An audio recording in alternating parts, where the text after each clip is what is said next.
until literally just a few years ago, 3-4 years ago, the vast majority of talent acquisition professionals that even claimed to use data were using data to justify decisions instead of using data to drive decisions. Hi everybody, this is Josh Becerra from Agrarian. Welcome to the next episode of How I Work. I'm here with Steven Rothberg, the Chief Visionary Officer and founder of collegerecruiter.com. Thanks for being here, Steven. I am really looking forward to this conversation, Josh. Thanks. Yeah, it's going to be awesome. So for listeners, just so you get a little sense for what collegerecruiter.com is, it serves primarily Fortune 1000 companies, government agencies, and other employers who hire at scale, helping over 12 million candidates find great new early career opportunities every year. That's a lot of people. Congratulations, Steven. Thank you. What's the expression? You can fool some of the people some of the time, or something like that. Yeah. Well, no, it's when we think about those numbers and kind of what that translates into, it's really awesome. There's no higher honor than being able to help somebody find a great career. Yeah. No, I think it really is awesome, and you're not fooling anybody. You're obviously doing a great job, and I'm sure that the companies you work with are really happy with the work. So, but you weren't always like in recruiting. No. So I think you have just a crazy, unique story, leaving like law to pursue these entrepreneurial passion. So, can you tell listeners a little bit about what made you decide to like shift gears? What's happened in the years since making that? Yeah. And then kind of where you are today? Yeah, sure. No sweat. So first of all, I think I've never run across anybody who's my age or older. I'm 56, who can truthfully say that their entire career was a well mapped out plan and that they had this grand vision and followed it. I think life is a series of mostly happy accidents, hopefully mostly happy. So on my dad's side, his dad, my dad, then me, we all have the entrepreneurial bug, DNA, virus, call it what you may. So when I was growing up, it was very normal to me to be in a family where somebody had a small business, and the cliche about the people who have their own business would rather work 80 hours for themselves than 40 hours for someone else. That definitely runs very deep in my family. And when I was growing up, I lived in Winnipeg, Canada, right smack dab in the middle, about 500 miles northwest of where you and I live now in Minneapolis. Well, we live separately, but we live in the same metro. Yeah. And I went to undergraduate school in Winnipeg in the University of Manitoba, which is by far the best undergraduate school in the province of Manitoba. And that's, that's my alma mater. Yeah, claim to fame, right? In my last year there, in what Americans would call their senior year, Canadians would call their fourth year, I was in a small business marketing class with a friend of mine, and he had a little micro business on campus. He was doing things like publishing calendars, giving them away free to the students, and his customers were advertisers. They were restaurants, retailers, apartment companies, etc. I learned about his business. I came to him with an idea to do a campus map of the school. He thought it was a bad idea. I thought it was a good idea. He said, hey, if you want to do it, go for it. So I did this campus map, same business model, restaurants, retailers, apartment companies advertised on it. I made way more money than my friends did that summer, and also worked way more, but enjoyed it way more. And then I did what I had been planning to do since I was 13, which was to move away from Winnipeg. It's way too cold. And I came to law school here in Minneapolis, went to the University of Minnesota. Where it's much graduated. And I think in a previous conversation, I shared with you one of my favorite jokes about myself, that I'm probably the only person who lives in Minnesota and moved here for the weather.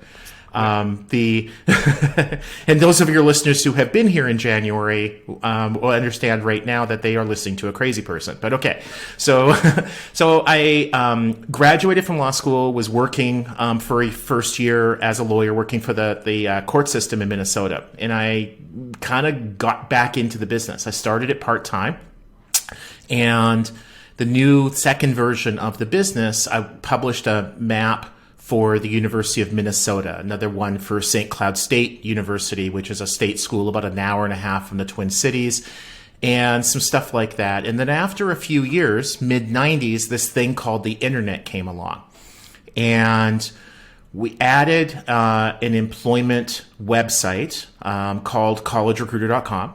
And it's basically, it's a job search site or a job board, somewhat like, say, Indeed, LinkedIn, for the older listeners, Career Builder, Monster, sure, where the candidate goes, types in a couple of keywords, the location for the job they're looking in, they hit submit, they see the job posting ads, click on them and apply. It's basically online help wanted ads, online classified ads.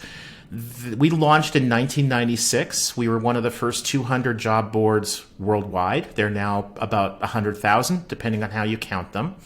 And when we first launched, if we had more than about 200 users hitting our site at the same time, the site would crash.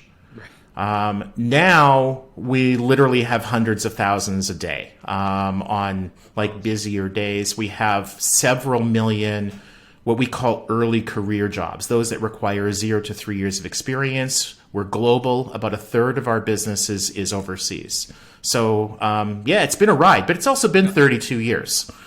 Yeah. So in that time, you've told me that you've seen like this massive improvement in your customers' skill sets and abilities to like use data to make their decisions. And my listeners are all marketers and data wonks and geeks. So can you talk a little bit about what it used to look like when you're thinking about like selling to companies, and now like the buyer within some of these Fortune 1000 companies, their changed skill sets and abilities? Like, how is it different today than maybe it was 30 some years ago? Yeah, it's really different now, even from how it was 5 years ago. So the niche or the industry that we're in, most people would call it TA tech, talent acquisition technology. It in almost every single way lags what I would call consumer marketing. The advertising, the promotion of product services, even educational opportunities. We've always been, as an industry, 5 to 10 years behind. So the best way that I can put it is that until literally just a few years ago, 3-4 years ago, the vast majority of talent acquisition professionals that even claimed to use data were using data to justify decisions instead of using data to drive decisions. In other words, I'm going to run an ad on that job board, and then they say in between their ears, because I saw the ad on the Super Bowl and I think that monkey was really cute. But what they say to their boss and their coworkers is, because the data shows that the ROI should be really positive. Yeah. Ask them 3, 4, 5 years ago what ROI meant. They probably didn't really know. Even if they could say return on investment, they wouldn't be able to articulate how they were actually calculating that. It was just something they heard at a conference. It was something they heard a vendor say. It made them sound and maybe feel smart. Now, I'm definitely not saying that they were all like that, but there were a sizable number that were. By and large, they were people more of my generation, Gen X, and the older generation, boomers. Not that we're dumb, not that we don't know how to do math, but we didn't grow up with data analytics. Yep. We didn't go to school where that was integrated into our course offerings. So when we were taught, either in school or at a job, how to evaluate an advertising opportunity, most of it was, are other companies like yours using it? And if so, it's probably a good place to advertise. Yeah. There Or wasn't really a are good. other successful companies using it? Yeah. It might not be exactly in your industry. Yeah. Yeah. So, like when I was in high school, the first personal computer, the first successful personal computer came out, IBM 1982. And there was this expression in that era, not so much about the personal computer, but their mainframe computers, that nobody ever got fired for buying IBM. In other words, if you're like an IT professional and you go to your boss and say, we can either buy compact computers or Sperry computers or control data or IBM, if you bought IBM, if you recommended IBM, even if it proved not to be the best choice, it was never going to be a bad choice. Right. And so you wouldn't lose your job. Advertising was very much like that. If you ran an ad in the Sunday newspaper, it might not be the best use of your money, but it wasn't a bad use of your money. And when this thing called the internet came along, and now all of a sudden you can track impressions, you can track clicks, you can track applications, which to consumer marketers would be the same as a lead. Mm-hmm. Now you had the data at your fingertips where you could say, hey, if I run an ad in the Sunday newspaper, I'm going to get somewhere between 40 and 45 applications, and it's going to cost me $1,000. If I run an ad on, in that time era, monster.com, I'm going to spend a couple $100 and I'm going to get a couple hundred applications. Where's your money best spent? It would be on Monster. Yeah. So now fast forward to today, and everybody knows what ROI is. They know how to calculate it. They have their fingers on the pulse. Your listeners do. Yeah, but yeah. Yeah. So the world has definitely changed, and it sounds to me like because of all those changes, you've made some pretty significant changes in your business model, developing products, like responding to those changes in customer needs. So can you talk a little bit about, what you've done with your business recently? Yeah, I'd love to. So quite literally a year ago at this time, kind of Q1 2022, only a small percentage of our employer customers, those advertising their jobs with us, were able or willing to share conversion data with us. We sent them 1,000 clicks. How many of those converted into applications or leads? Yeah. And I think only one was doing that in real time. Without even just summary data, like once a day, even once a month, we would have no way of knowing if we sent them 1,000 clicks, how many of those converted into applications. So we had no benchmark. We had no idea if 800 of them were applications or 8 or 0. And we also had no way of measuring or knowing then which of those 1,000 are converting into applications, the kinds of clicks they want more of, and which aren't. And so we couldn't adjust the kinds of traffic that we were sending to them to send them more of the good traffic, less of the bad.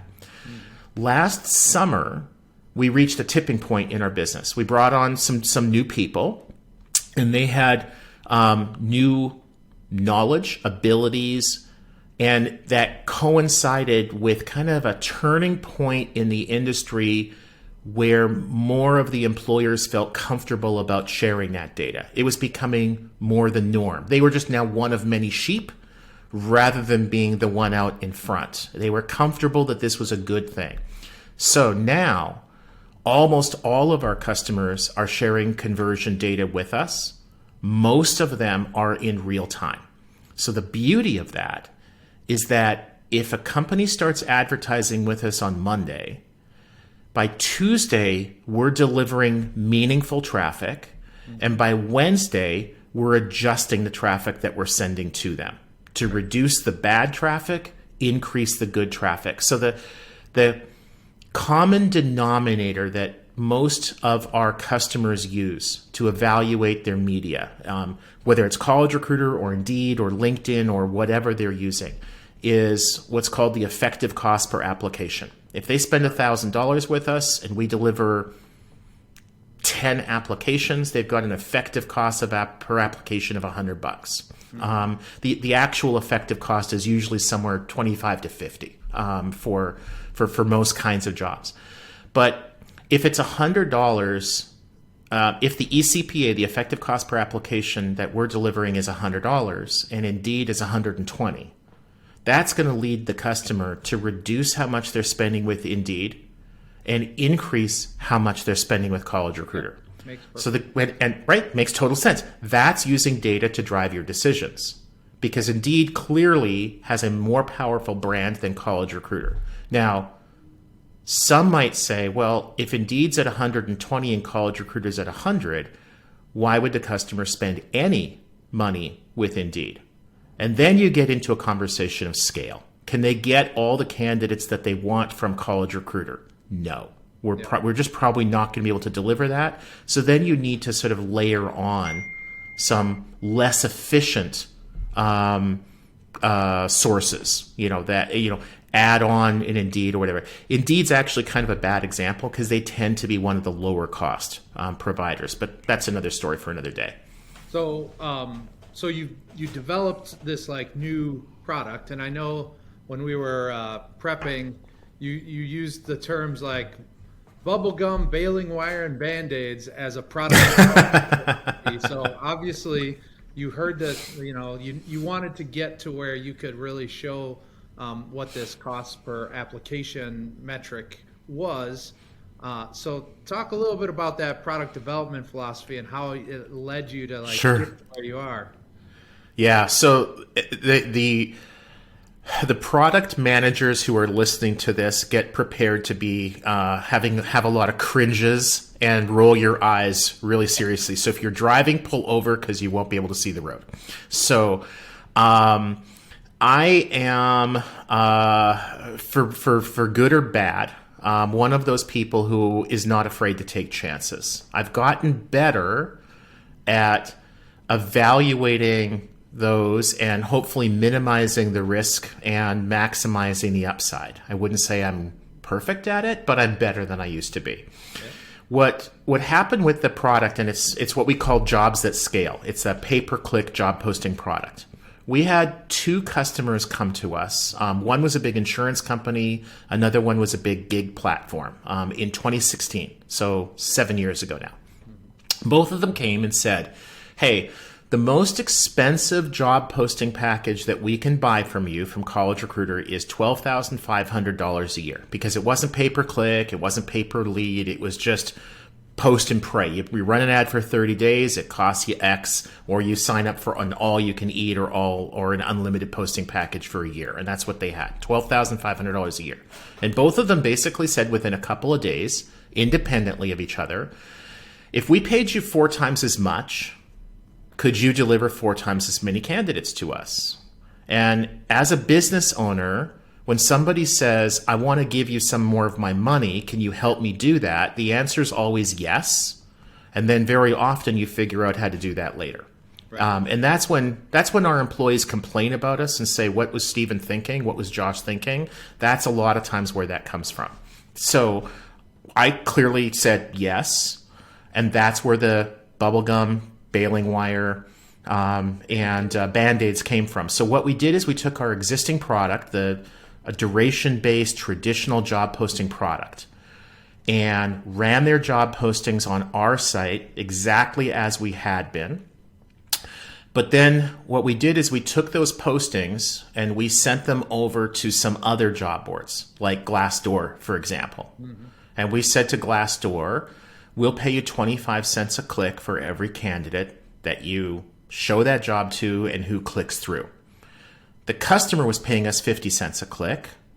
So when we paid Glassdoor 25 cents a click, we had a 50% profit margin on that kind of locked in. And that allowed us to scale. That job posting could then scale. That's where the name Jobs at Scale came from. So I'd like to say that I entered into it as a well thought out pilot. Let's pretend that I did. Yeah, what it really was, it was a pilot in hindsight, because if it had failed, we wouldn't have moved forward. We wouldn't have spent months and months and tens or hundreds of thousands of dollars in development. It proved itself out by doing it incredibly manually, incredibly inefficiently. But then we could see that automation now was a worthwhile investment. Yep. And then we invested that money and automated that process. That whole job distribution that we were doing is now called programmatic. We were programmatically distributing job postings through our early automation, but we didn't have the word for it yet. We just called it job distribution. But there was a machine that was basically deciding this job runs best on Glassdoor and this job runs better over here, and this is how much we should pay per click, and this is when we're going to turn the jobs off. It was rudimentary, but it was automated. I mean, I think it's amazing, and I think, you probably have those moments where you may have regretted saying yes to a customer, but I'm pretty sure that this was not one of those moments where you regret. I know that transformational for your business. I have definitely said yes when I should have said no doubt. So you bring up something really interesting around like automation, at the Chat GPT, right? AI is like a big new thing, and but there's all these other thoughts on like the impending recession or possible recession. So I want to just kind of hear what you have to say about like where the employment market is at, where your thoughts are on this like possible recession, future impacts of like Chat GPT on your industry. I'd be curious, like, if you have any tips for employers on hiring with all this kind of chaos going on. Yeah. Well, when people ask me this job title that you have, Chief Visionary Officer, what does that mean? What do you do? This is what it means. This is what I do. So about half of my time is spent on trying to look at macro conditions, whether it's the economy, whether it's Silicon Valley Bank and what impact that might have, whether it's the war in Ukraine, whether it's Chat GPT, whether it's the dumpster fire that we used to call Twitter. I mean, what is this? How does that impact our company, our employees, our customers, the candidates that use us? So the economy, the job market. This is still a really, really strong job market. So normally, there are about 2 job seekers for every job opening. Now, even though a lot of people are concerned about the labor market and people are kind of down in the dumps about it, some people are, now we have 2 job openings for every job seeker.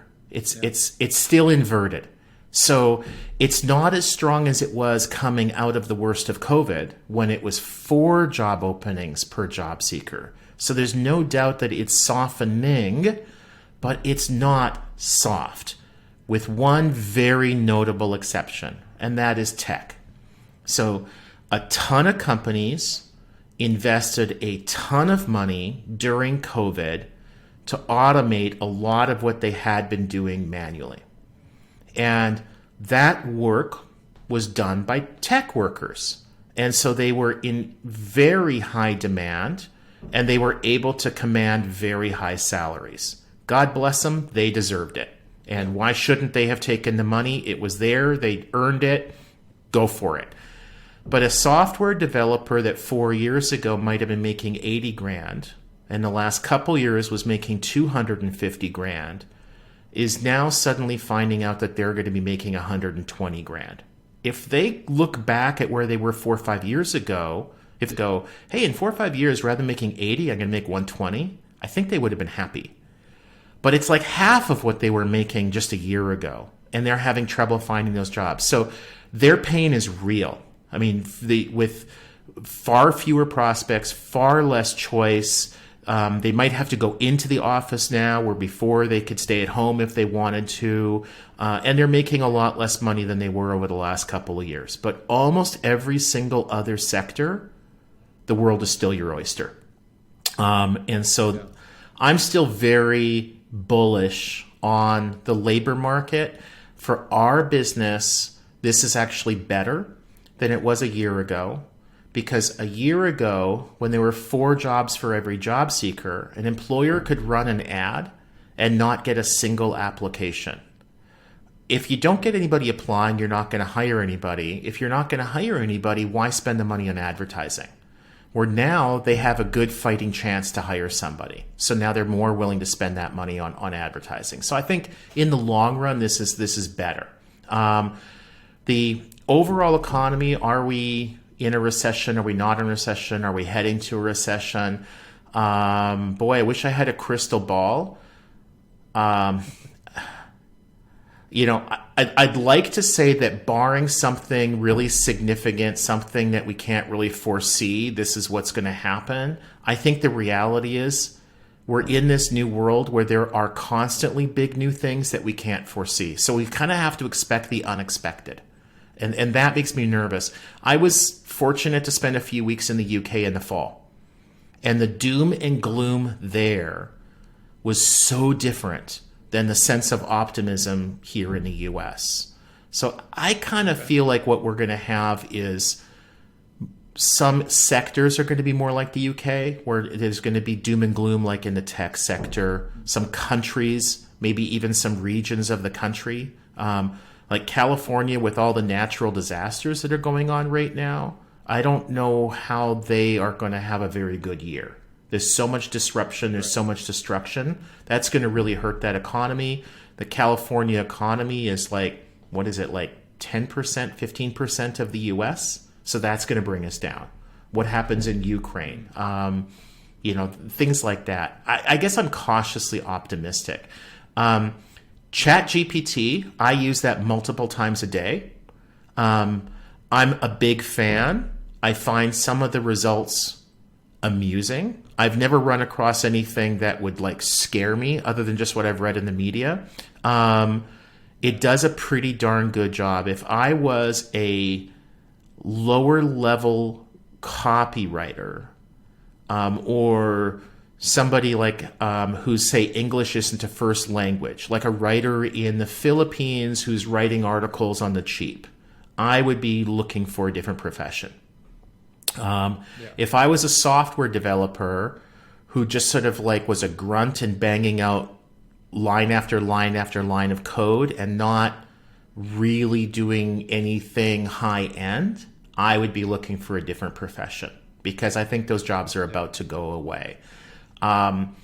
The impact on our industry, on the job boards and stuff like that, I think that there are going to be, when ChatGPT really becomes real time, using real time data, I think you're going to, and other systems like it, Bing's equivalent, Google's equivalent, when they kind of get their shit together, I think you're going to have job seekers going to Google like they do now, running a search.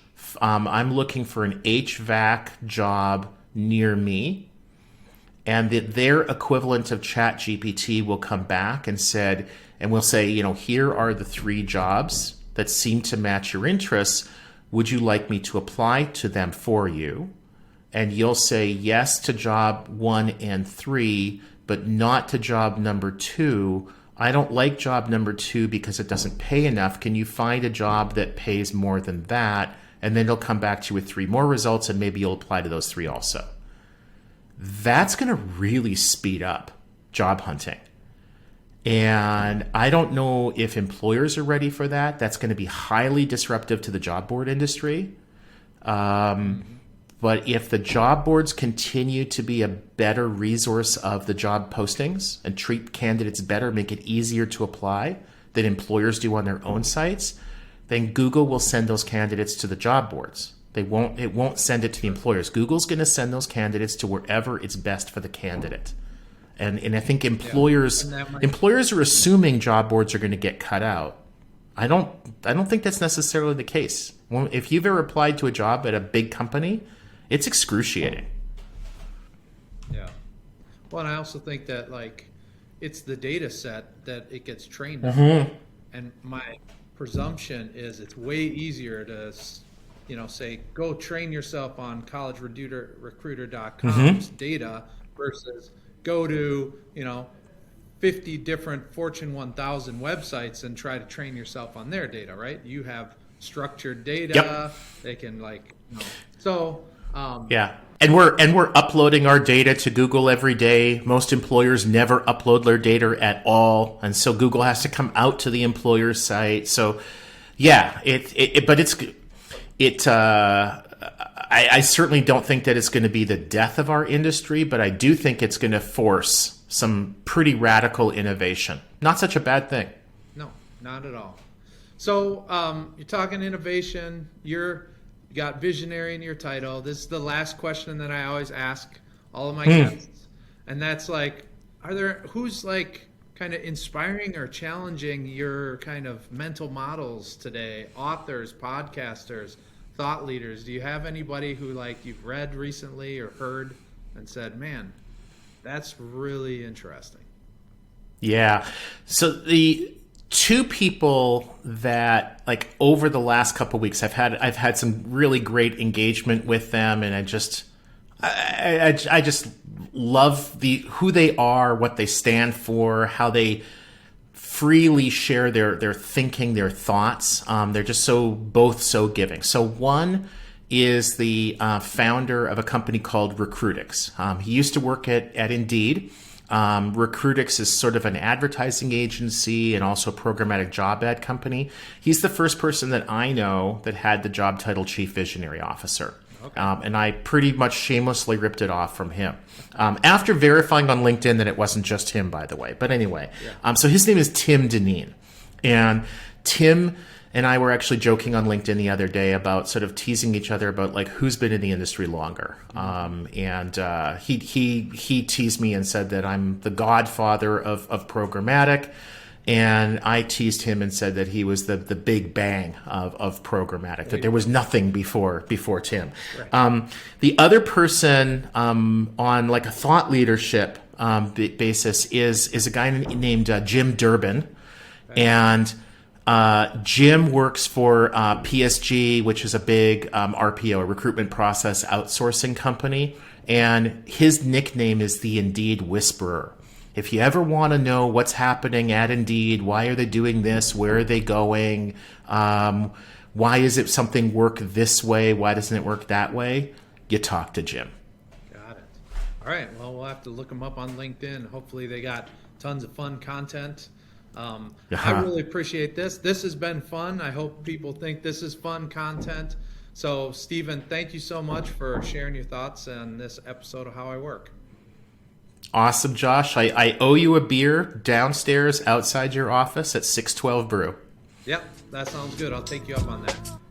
We'll say goodbye for now. Cheers, man.